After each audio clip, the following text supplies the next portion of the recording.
Hello, this is Mac Haddo, Senior Fellow on Public Policy with the American Kratom Association, and I'm speaking to you today with a consumer action report relative to a lot of the rumors that are circulating today about the conditions in Indonesia and here in the United States for consumers receiving Kratom products. As all of you know, the American Kratom Association is a consumer organization. That is our first and foremost goal.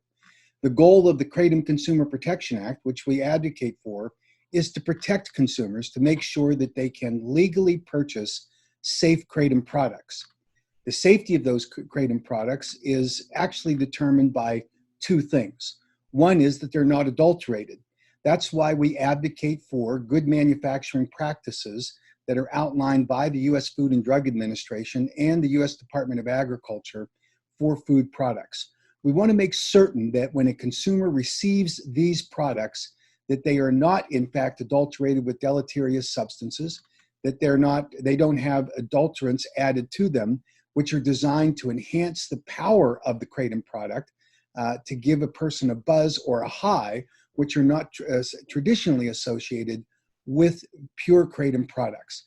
But some unscrupulous vendors like to add those things in order to enhance sales and to convince people they should be buying Kratom products from them. The second area of concern is always product contamination.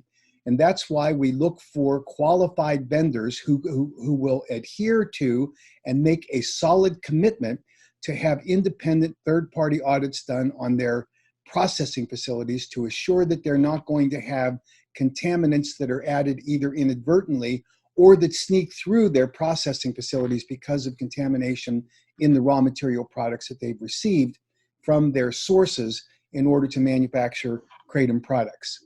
We all know about the salmonella outbreak that occurred in 2018 and 2019 that triggered a significant action by the Food and Drug Administration and the Centers for Disease Control.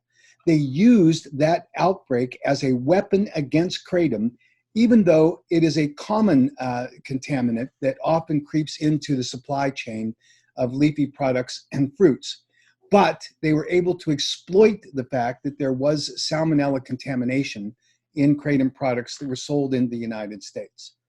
We all, of course, know that a couple of weeks ago, the Customs and Border Patrol seized a significant amount of Kratom coming into the United States, which they characterized as having been laced with salmonella.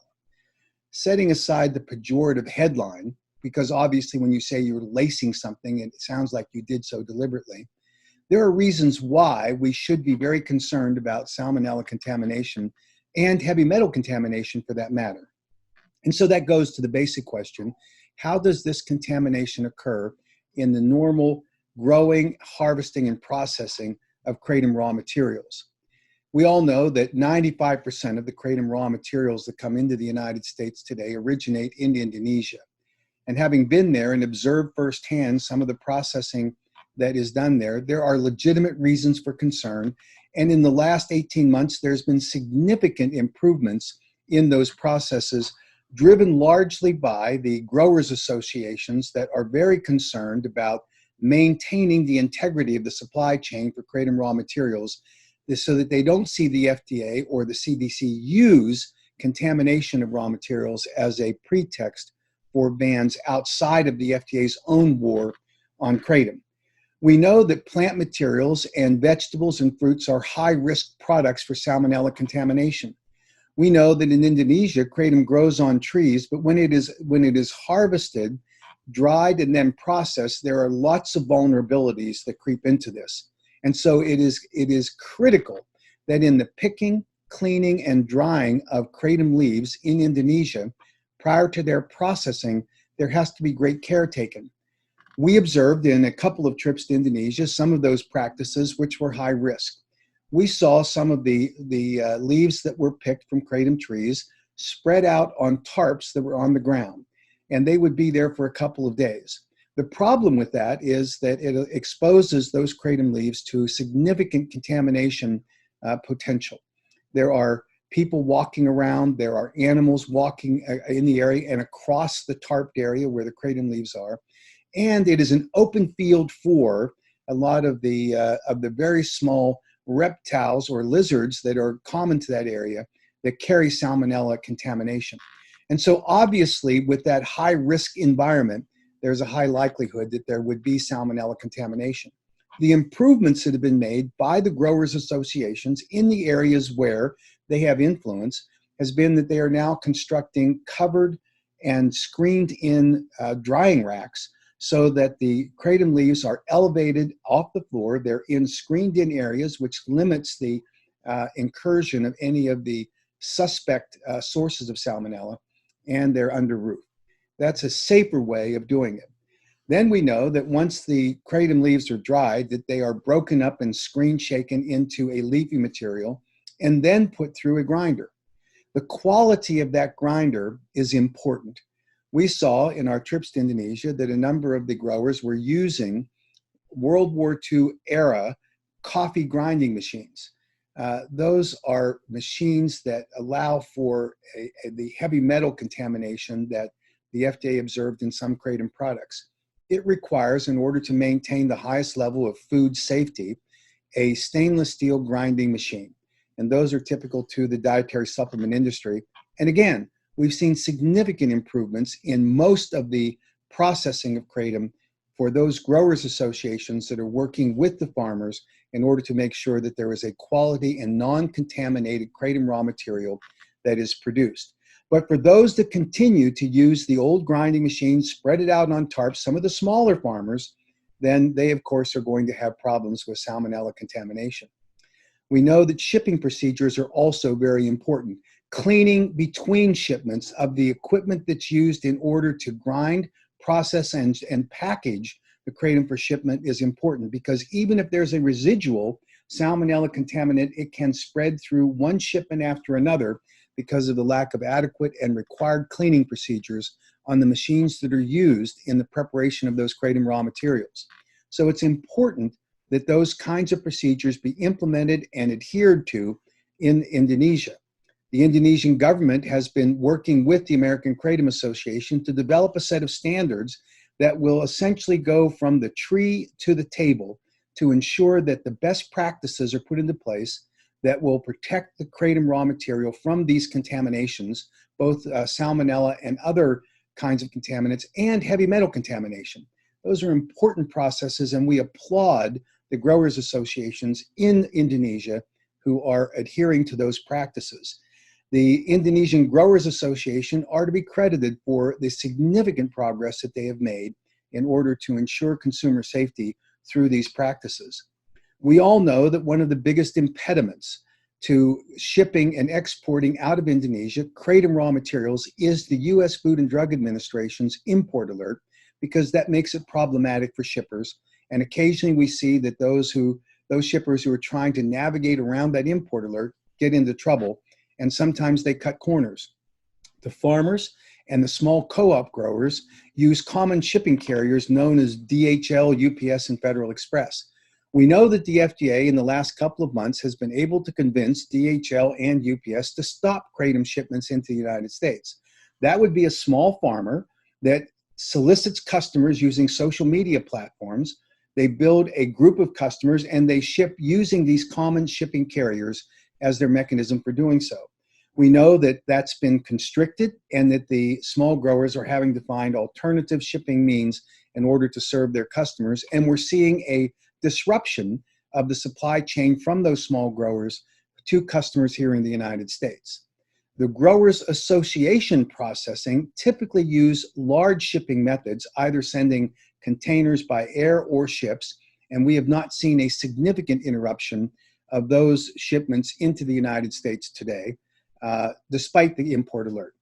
But we know that the larger Growers Association processing procedures are much safer than the small co-op farmers that are currently trying to sell directly into the United States to the consumer base. The advantage for the consumer is that buying from these small farmers or small co-ops, it's cheaper. But it's cheaper for a reason, because they're avoiding in large part a significant amount of the investment that has to be made in equipment that will assure that you have a safe product. And so we literally are shooting ourselves in the foot when we purchase from those small farmers or small co-ops if they are not adhering to the manufacturing standards and processing standards that are required for food safety to maintain the integrity of the raw materials of kratom. The AKA Consumer Safety Program requires that each one of the vendors in the United States who acquire imported raw material kratom from Indonesia or any other country will submit their processing to independent and therefore accurate testing. We require the AKA GMP participants to use good manufacturing practice standards in the production of their kratom products. That requires things like maintaining a master manufacturing record for each batch of raw materials that is produced into a finished product. That gives the consumer an assurance that they have a higher level of confidence that they're going to be receiving a safe kratom product. It will not have been contaminated with things like salmonella, because that would have been cleaned out, or heavy metals, because that would have been identified and excluded from the marketplace. It also assures that in restricting those vendors from being able to add any of the deleterious substances that would give kratom a kick, that they get eliminated from the marketplace too. And it assures that the actual alkaloid content of the plant is maintained because nature got it right. So we strongly advocate that consumers should, in order to protect their own safety, purchase products from those vendors who are willing to submit voluntarily to the GMP program. And we encourage every consumer to go to the AK website to look at those qualified vendors who have submitted to independent third-party audits to validate that they are following the food safety and the good manufacturing practices standards that really do deliver quality and safe kratom products. Now, I found it interesting that a group that I have no idea who runs it or who they are, called the Kratom Buyers Group, put out a message that was being circulated on social media that claimed that the AKA and the FDA are working together to bring down small vendors. That's absurd. The FDA refuses to even meet with the AKA because they're conducting their independent war on kratom, and they do not want to hear from the AKA on any of the science or the policy initiatives that we have undertaken in order to protect consumers. This allegation, though, does have an important message, and that is that if you are a small vendor, or if you are a small farmer over in Indonesia and you want to bypass these good manufacturing processes or food safety practices, then you are going to be able to produce and sell a cheaper kratom product. We, of course, oppose that. We think that every kratom product in the United States that's sold to a consumer should have gone through those rigorous processes in order to protect consumers. So yes, it's fair to say, if their definition is that by saying that we want those vendors to go through those processes, which do incur an expense, and therefore would not allow them to sell as cheaply as they do because their products are fundamentally at high risk for being unsafe, then yes, they could say that. But if they believe that the FDA and the AK are somehow working to advantage large vendors because of a market position, that's wrong.